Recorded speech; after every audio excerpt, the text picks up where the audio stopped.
Un café, s'il vous plaît. Un café pour la table 6. Ligne droite, Combien je vous dois? C'est beaucoup trop cher. l'addition. Nous sommes ce matin, comme chaque lundi, avec Régis Le Sommier. Bonjour Régis Le Sommier. Bonjour Maud. Je vous laisse commencer cette édition avec votre édito.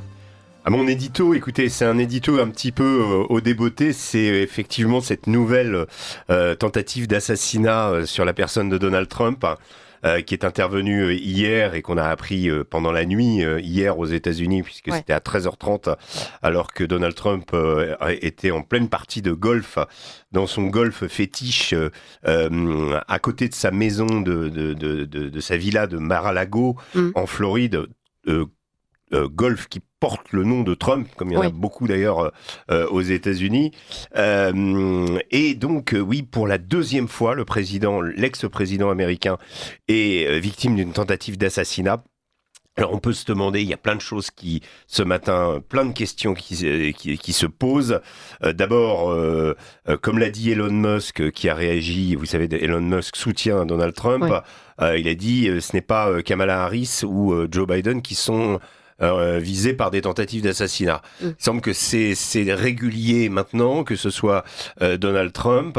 Alors le personnage dérange. En tout cas, l'explication principale du camp républicain, c'est de dire on diabolise Donald Trump.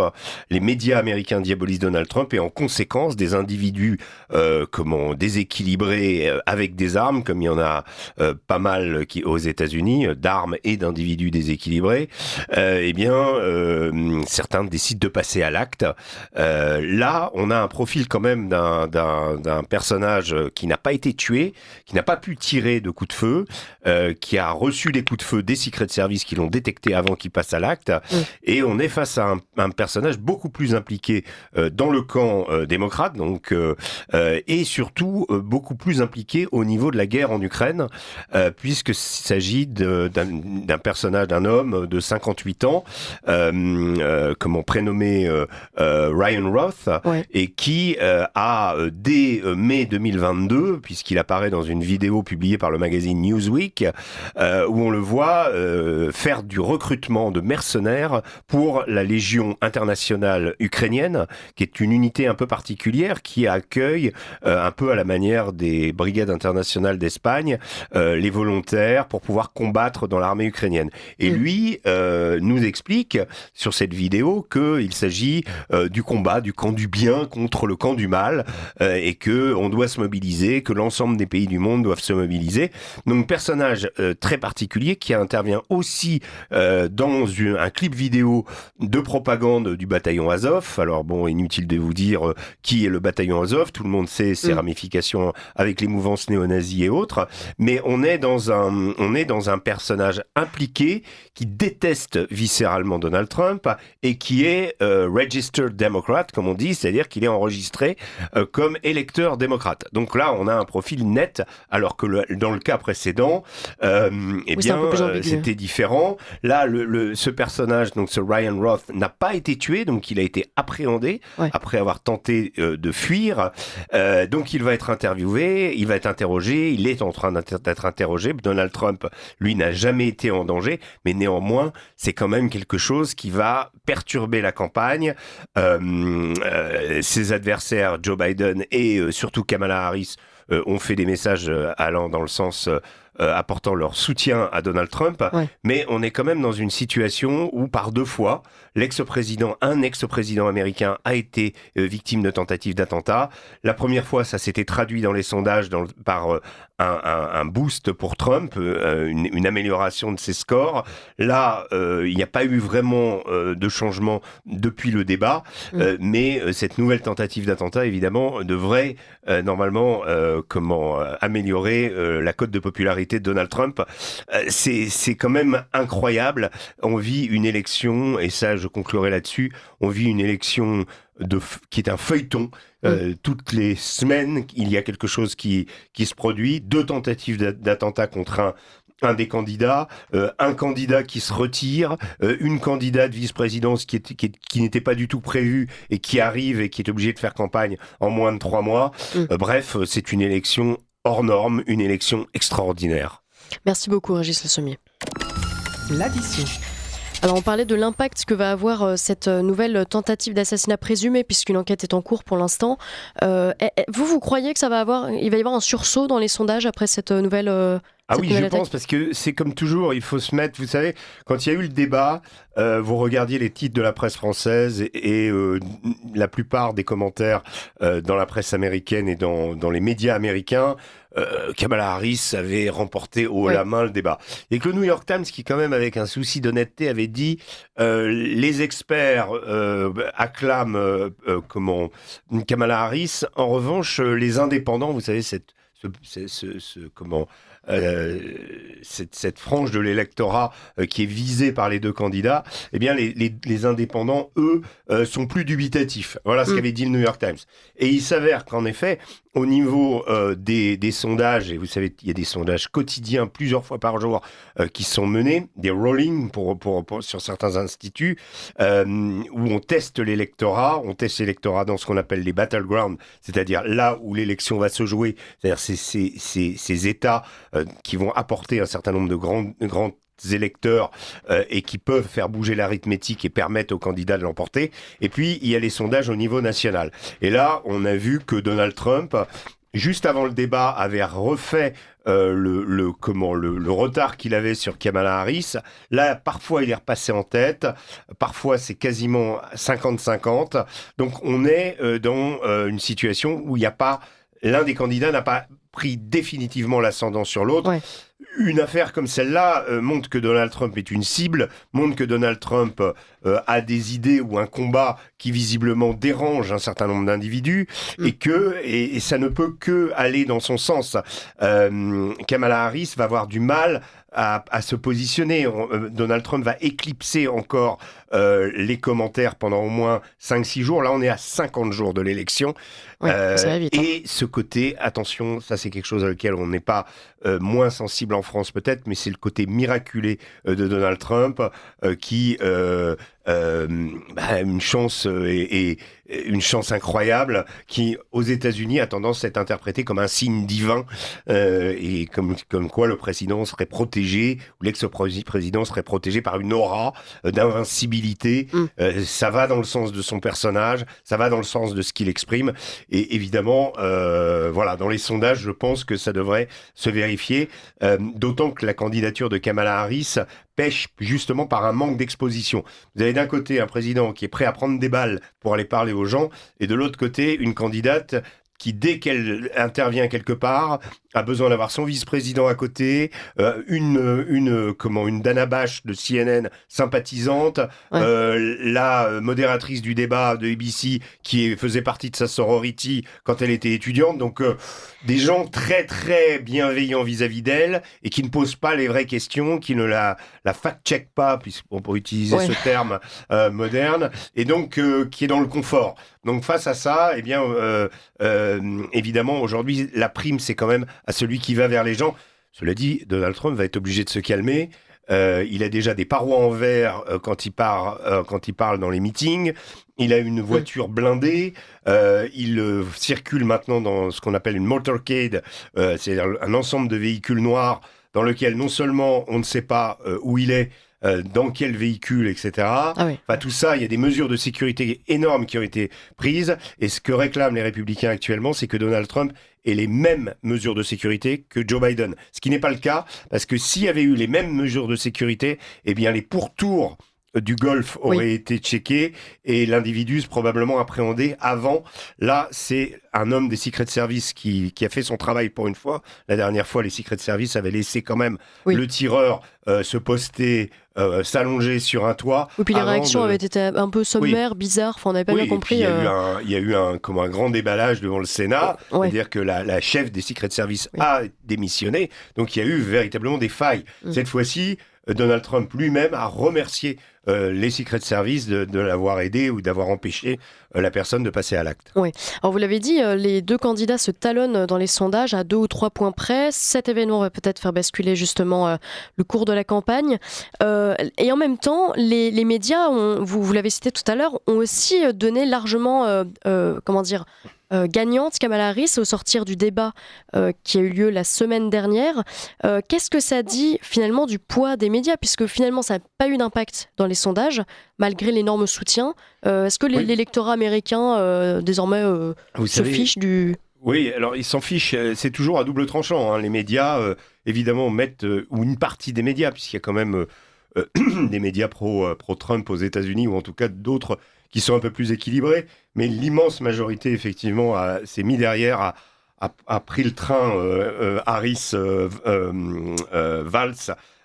immédiatement, dès la convention des démocrates à Chicago, pardon.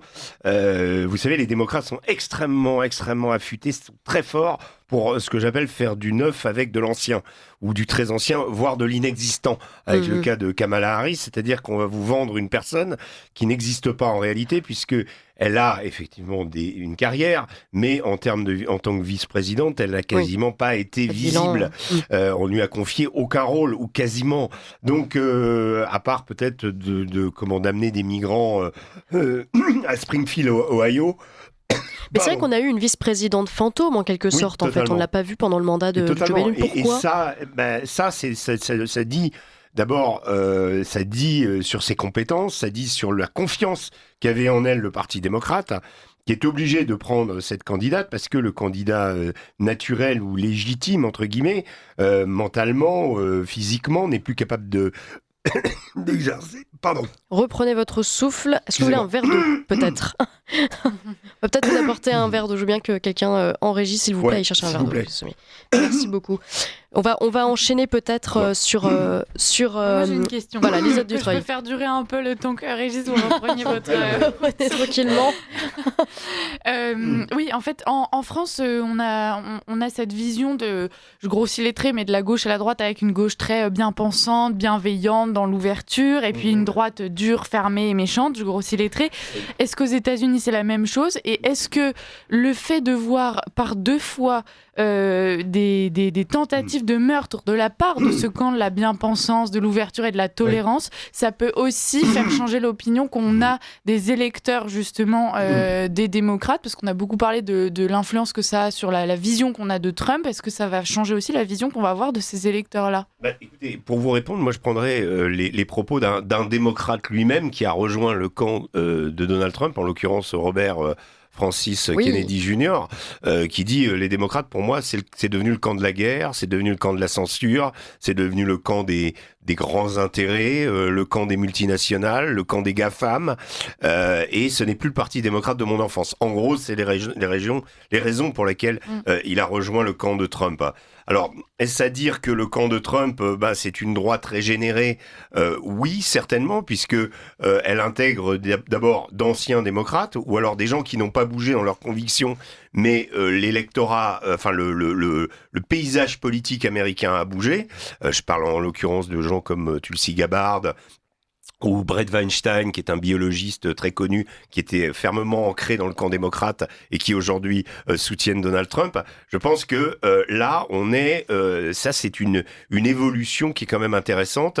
Et ça, oui, le fait que des gens cherchent à assassiner Donald Trump, ça ne peut aller que dans ce sens-là. Où est le camp de la violence ? Où est le camp de la stabilité ? Où est le camp de l'intérêt des Américains quand on disperse parce que on a beau dire oui, le conflit en Ukraine, les Américains s'en fichent. Enfin, ils sont quand même conscients de l'aide et des milliards dépensés en Ukraine milliards qui ne sont en général pas dépensés dans l'entretien des infrastructures aux États-Unis. Il y a plein de choses ou dans la résolution de crises sanitaires ou des problèmes de toxicomanie, des problèmes d'obésité. Et tout ça, ça a été pointé par justement RFK Junior. Donc il y a cet aspect. Et puis bon. Sur la question, je crois, où se trouve aujourd'hui la capacité de régénérescence que les États-Unis savent puiser en eux-mêmes régulièrement. L'une des formidables ressorts de la démocratie américaine, c'est d'arriver à trouver le tempo d'une époque et se hisser pour pouvoir imprimer sa marque sur cette époque. Et aujourd'hui, force est de constater que les démocrates semblent les plus progressistes avec leur idéologie woke, etc., etc., mais qu'en réalité, dans le camp de Trump, il y a qui? Donc il y a des gens, j'ai expliqué, comme Robert Kennedy Jr., qui ont une haute conscience des enjeux écologiques, qui ont haute conscience des problèmes de santé, des problèmes de toxicomanie, vraiment des problèmes dont il faut que la société américaine se sorte. Et également, vous avez des gens comme Elon Musk, qui représente quoi? Qui est le précurseur de la voiture électrique, l'homme qui promet aux Américains d'aller sur Mars. Ça résonne. Quand on vous parle d'aller sur Mars, c'est qu'on sait qu'il est dans le camp de Trump. Ça rappelle Kennedy qui promettait d'aller sur la Lune. Et vous avez Tulsi Gabbard également, qui, elle, est une femme qui a été médecin sur le terrain en Irak, donc qui, sur les questions dans le domaine militaire, a des idées, des solutions à apporter. Et donc vous avez quoi? Où se trouve le camp du progrès quelque part? Il n'est pas tellement chez les Obama, chez les Clinton et tous ces vieux du Parti démocrate qui finalement n'ont pas grand-chose à proposer aux Américains à part une idéologie mortifère qui est l'idéologie wokiste, qui est elle-même critiqué par des personnalités comme James Carville, ancien conseiller de Clinton, qui dit « Si on continue sur cette voie woke, on ne gagnera plus jamais les élections ».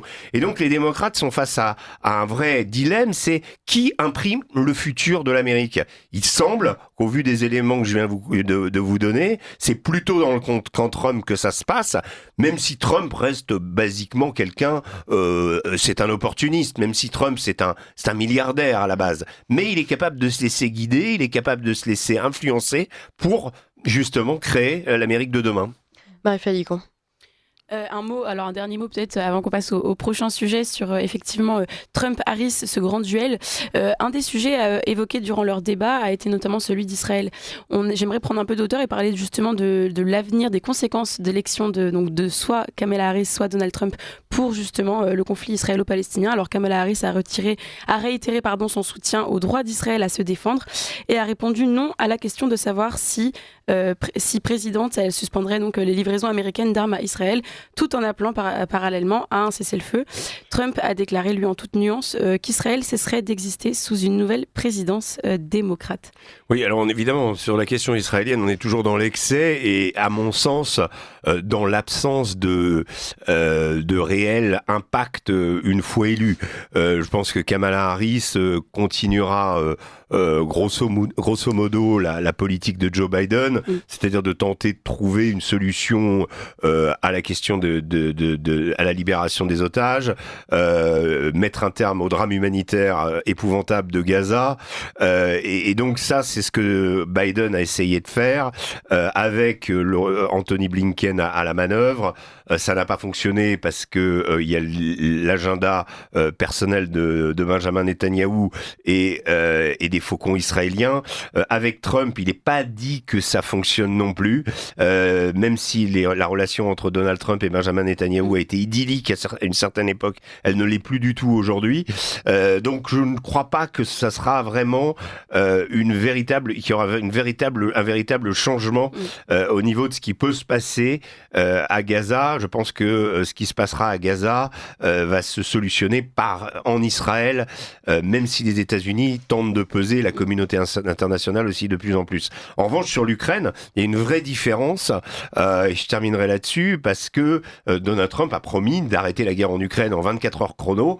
Alors ça prendra probablement un petit peu plus de temps, mais on est vraiment sur la voie des négociations et il y a vraiment une différence notoire entre ce de Donald Trump à qui on pose la question « Est-ce que vous souhaitez la victoire de l'Ukraine ?» et qui répond « Je veux que les gens arrêtent de mourir, il y a trop de gens qui sont morts pendant cette guerre. » Je pense que c'est une des meilleures punchlines qu'il a eues pendant son débat et qui situe aujourd'hui l'enjeu, c'est-à-dire que les États-Unis veulent se proposé comme garant de la paix. Donald Trump a fait de son premier mandat un mandat sans guerre.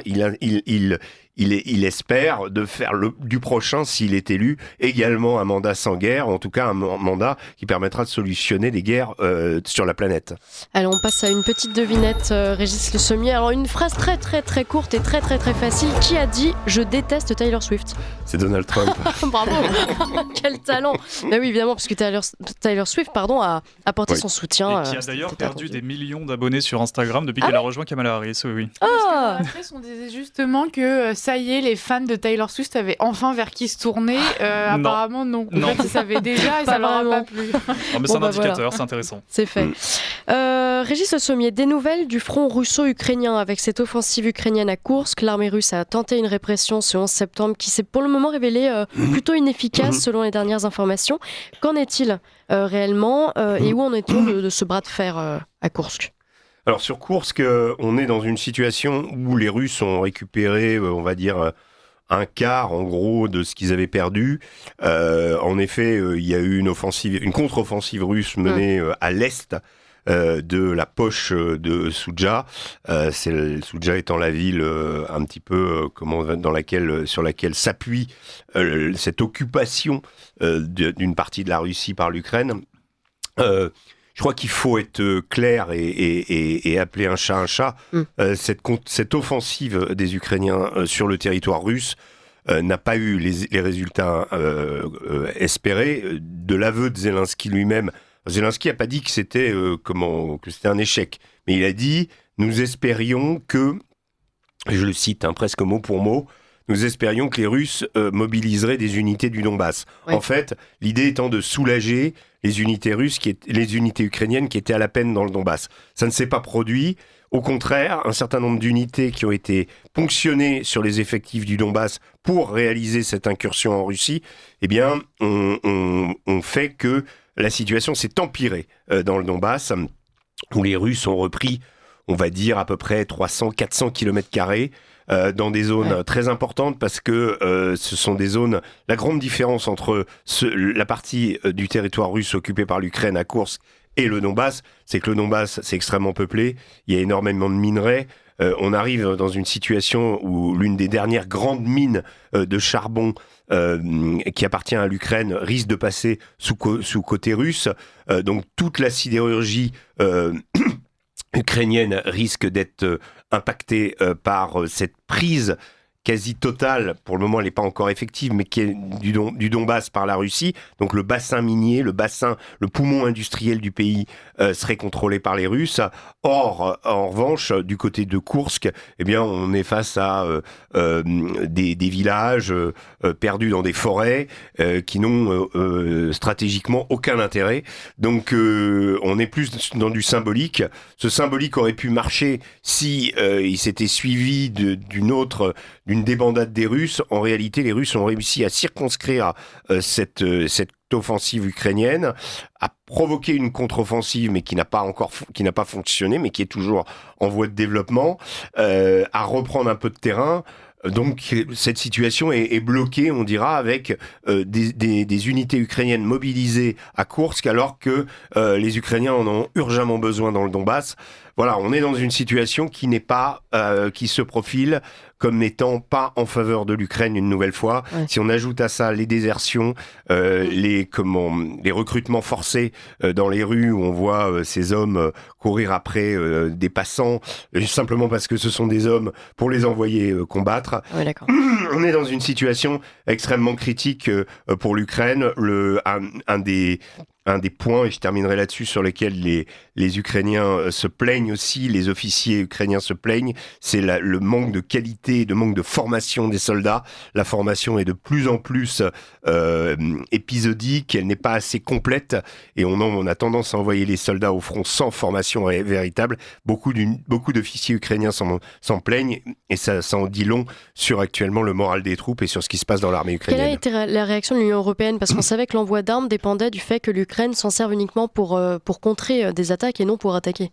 Bah écoutez, pour le moment, c'est un vrai casse-tête psychologique, on va dire, puisque Poutine a promis qu'il y aurait une réponse. Mais vous savez, Poutine a promis plusieurs fois qu'il y ait une réponse, qu'il y aurait une réponse contre les pays franchissant des lignes rouges. Bon, jusqu'à présent, ils ont franchi des lignes rouges. Les Russes n'ont pas attaqué directement la France, directement les États-Unis, ni directement l'Angleterre ou l'Allemagne. Là, il s'agit quand même d'une situation où on parle de missiles de longue portée, plus de 3000 km, voire 8000 km, qui permettraient aux Ukrainiens d'attaquer la Russie dans la profondeur, de s'en prendre à des champs d'aviation, à des bases militaires, voilà, ou des dépôts d'armes, ou des dépôts de carburant, donc qui feraient souffrir la Russie, ou qui feraient souffrir la Russie comme l'Ukraine souffre, c'est-à-dire de bombardements réguliers et beaucoup plus massifs que ce à quoi on a assisté jusqu'à présent. Donc voilà, ça ne sera pas non plus un game changer.